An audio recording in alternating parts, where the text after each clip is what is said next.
고생만 많이 하시고 다가구 주택을 남겨주시고 가셨는데 자식들한테 주긴 했는데 그래도 그런 부모님의 고생에 절세가 될 수 있게 5명이 나누려고 하니까 네. 그것도 되게 복잡한 것 같고 그렇죠. 또 어려운 것 같더라고요. 국세청 아는 형 고객 상담 이벤트 응모하셨고 네. 너무나 정성스럽게 써주셔서 네. 제가 고민한 내용 말씀드릴 건데, 아버님이 돌아가시고 남은 다가구 주택을 5남매가 상속받을 때 최고의 절세 방법이 무엇인가 몇 가지 좀 말씀드리면서 상담 진행하겠습니다. 네. 예. 오늘 고려사항은 말씀하신 대로 취득세, 상속세, 양도세, 종합부동산세, 종합소득세 이 5가지를 안 내다가 한꺼번에 5개를 내야 되는 상황이니까 매우 복잡하고 그냥 차라리 국세청에서 세금을 정해줬으면 좋겠다. 맞아. 그런 말씀까지 하셨고, 저도 세무 업무를 하는 저로서도 이런 신고 업무에 돌입했을 때 고객들 것도 힘들지만 제 거 이렇게 신고할 때 보면 떨리는 때가 가끔 있어요. 제가 그러니 우리 의뢰인들은 얼마나 그러실까. 오늘 이 시간이 조금 더 편안해지는 시간이 되길 바라고, 결국 마지막에는 신고할 때 가벼워질 수 있는 그런 시간이 되도록 노력하겠습니다.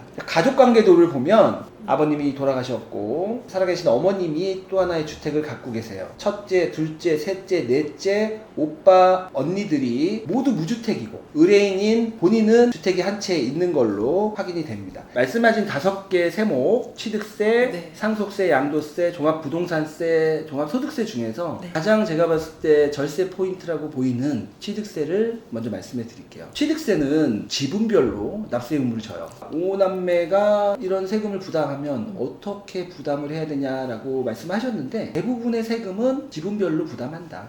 네. 취득세 또한 지분별로 납세 의무를 지는데 누가 안 내면 다른 누군가가 내야 되는 연대 납세 의무를 져요. 취득세 가세 표준은 감정평가액이나 이런 것들이 아니고 시가 표준이다. 주택분 재산세가 부과되는 시가 표준이 있거든요. 그걸 기반으로 한다. 시가 표준하고 기준 시가는 거의 비슷해요. 6억 3천 정도로 예상이 되고요. 네. 취득세는 무주택자가 상속받는 경우에는 특례세율이 적용 가능해요. 근데 여기서 무주택자의 판정이 주된 상속인을 기준으로 하거든요. 그 주된 상속인이 누구냐? 상속 지분이 가장 큰 자. 근데 우리 집은 지금 20%씩 받을 거예요. 상속주택에서 거주한 자. 세 번째로 최연장자인데, 첫 번째 상속 지분이 가장 큰 자는 똑같아요. 두 번째는 거주한 자. 거주한 자가 언니 2명하고 네, 또 언니 1명. 3명이 저 집에서 살았단 말이에요. 네. 어머니랑 같이 살았기 때문에 1세대 무주택자가 아니에요. 그 3명이 만약에 지분이 가장 큰 자가 없다면 상속주택에서 거주한 자고, 그런 사람이 3명이나 있는데 그 사람이 유주택자가 되는 거예요.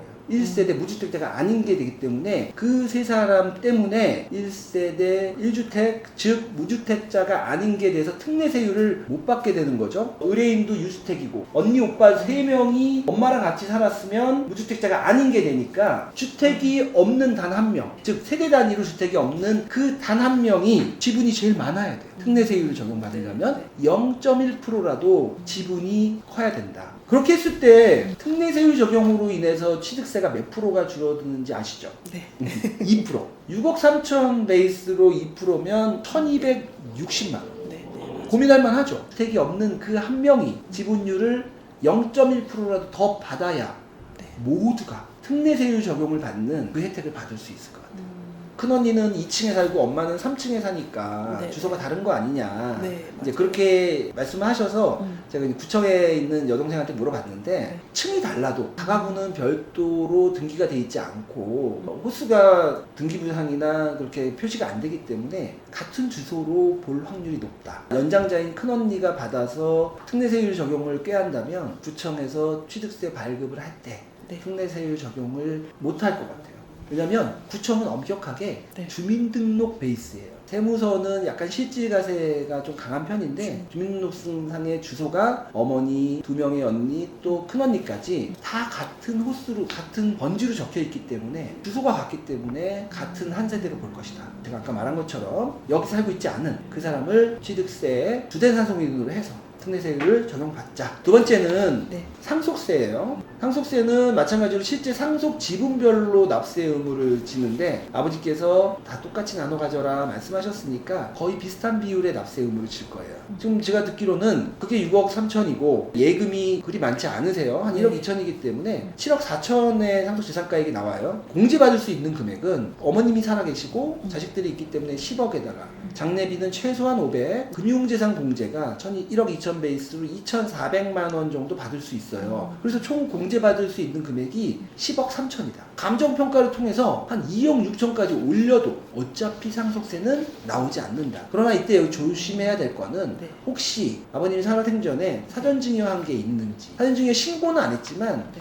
통장에 사전증여로 의심받을 만한 그런 거래가 있는지는 보고, 그런 것들이 있음에도 불구하고 너무 감정평가를 높게 받아서 예상치 않았던 재산이 나온다면 그거는 곧바로 세금으로 이어질 수 있죠. 현재 겉으로 보이는 공제 여유는 2억 6천 정도. 그래서 감정평가를 할지 안 할지는 뒤에 양도세를 얘기하면서 얘기할 건데, 지금 상속세만 보면 감정평가를 굳이 받을 필요가 없죠. 네. 세 번째 이슈는 네. 양도세예요. 이후 양도할 때. 이게 뭐 비과세라도 받아보려면 2년 이상은 보유를 해야죠. 네. 여기가 지금 취득 당시 조정 대상 지역이냐 아니냐가 중요한데 현재 비조정 지역이죠? 맞아요. 네. 비조정 대상 지역이라면 네. 2년 이상 보유만 하면 되는데, 이것 또한 양도 당시 1세대 1주택이어야 하죠. 네. 근데 네. 벌써 지금 본인은 주택이 있어요. 네. 근데 상속받은 주택이 아닌 일반 주택을 양도할 때 상속주택은 주택수 산정에서 제외돼요. 만약에 이 주택을 먼저 판다면 비과세를 못 받아요. 상속주택을 먼저 판다면.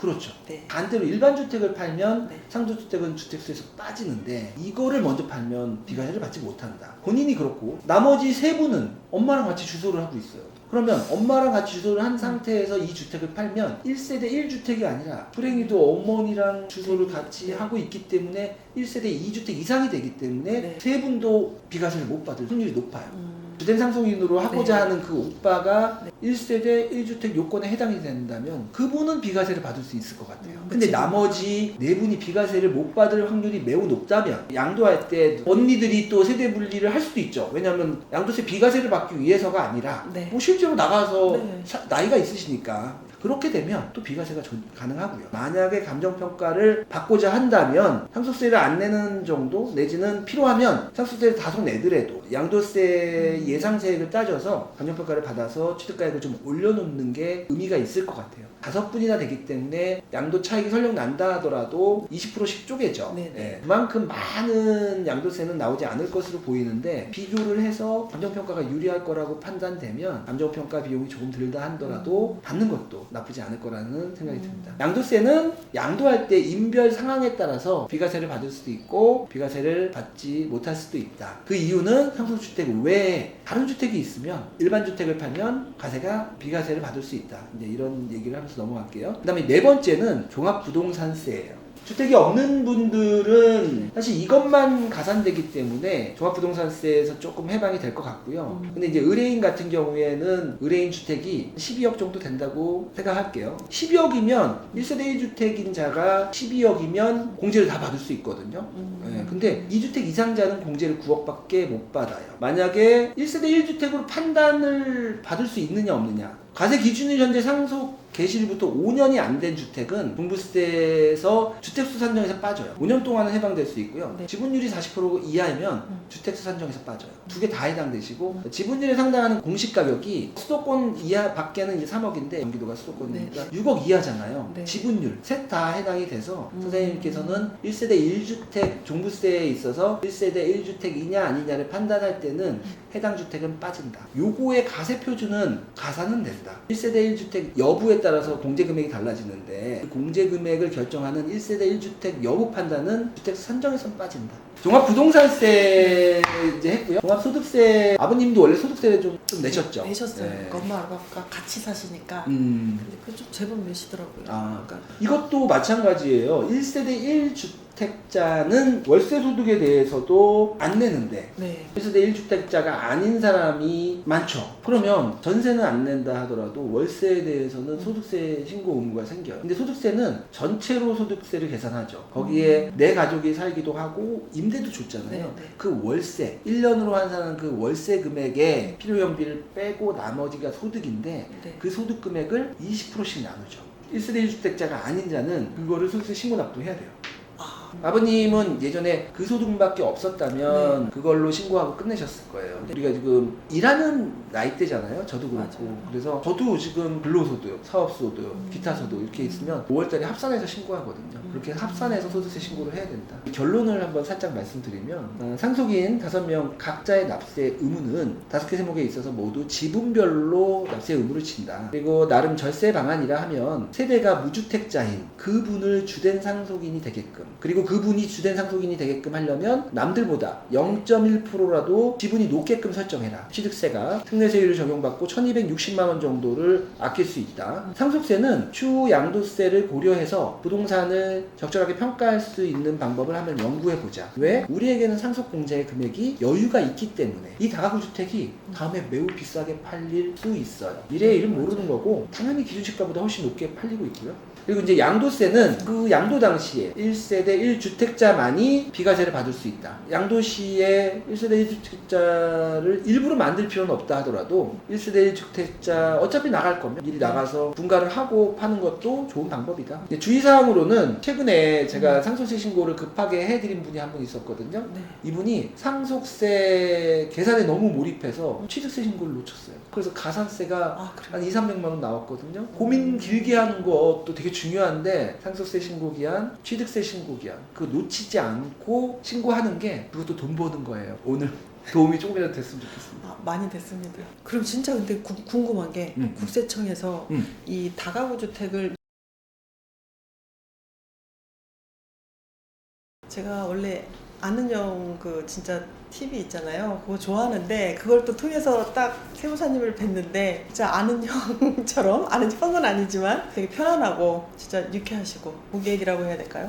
입장에서 많이 생각해 주신 것 같고 지금도 이렇게 여러 가지로 고민이 많았는데 다방면으로 다 알아봐 주셔가지고 고민이 잘 해결된 것 같습니다. 의뢰로도 이루어지지 않을까 그런 생각도 하고 있습니다. 감사드립니다. 국세청 아는 형 파이팅! 형 방금 상담하신 분은 어떤 내용이에요? 5 남매들이 20%씩 취득하는데 이런 과정에서 아무 문제 없이 절세할 수 있는 방법이 뭐가 있냐 이런 상담 내용이었고 여러 가지 세목을 물어보셨는데 이제 정리를 하자면 저희 첫 번째로 취득세를 가장 절감할 수 있는 게 뭐냐라는 질문에 대한 나의 답변은 특례세율. 무주택자가 상속을 받으면 취득세가 약 2%가 절감이 되는데 절감받기 위해서 어떻게 해야 되는지에 대해서 설명을 드렸고 결론을 말하자면 주된 상속인이 무주택자면 그 한 명으로 인해서 나머지 4명이 한꺼번에 다 취득세를 2% 절감받을 수 있는, 그래서 이분 같은 경우에는 약 1260만 원을 절감받기 위해서 남매 중에서 넷째가 무주택자가 확실하다. 무주택자인 넷째가 다른 사람들보다 0.1%라도 더 받게 되면 그분이 주된 상속인이 되고 그분이 무주택자면 나머지 4명까지도 취득세를 다 무주택자가 받는 취득세 1260만 원 절감 효과를 볼 수 있다. 이런 내용을 말씀드렸고 와, 그럼 형 0.1%라도 높으면 그렇게 된다고요? 그렇지. 이제 법에 그렇게 나와 있어. 첫 번째, 상속 지분이 가장 큰 자. 그 사람의 조건에 따라서 특례세율 적용 가능 여부를 결정하게끔 돼 있으니 나머지 2개는 안 맞는다 하더라도 주된 상속인이 지분이 가장 큰 자니까 넷째는 사실 나이로 보나 거기서 살지도 않았고 지분을 0.1%라도 크게 하면 나머지까지 특례세율 적용을 받을 수 있는 좋은 위치에 놓이게 돼. 와, 그럼 보통 생각할 때 뭐 우애 좋게 하려고 딱 20%씩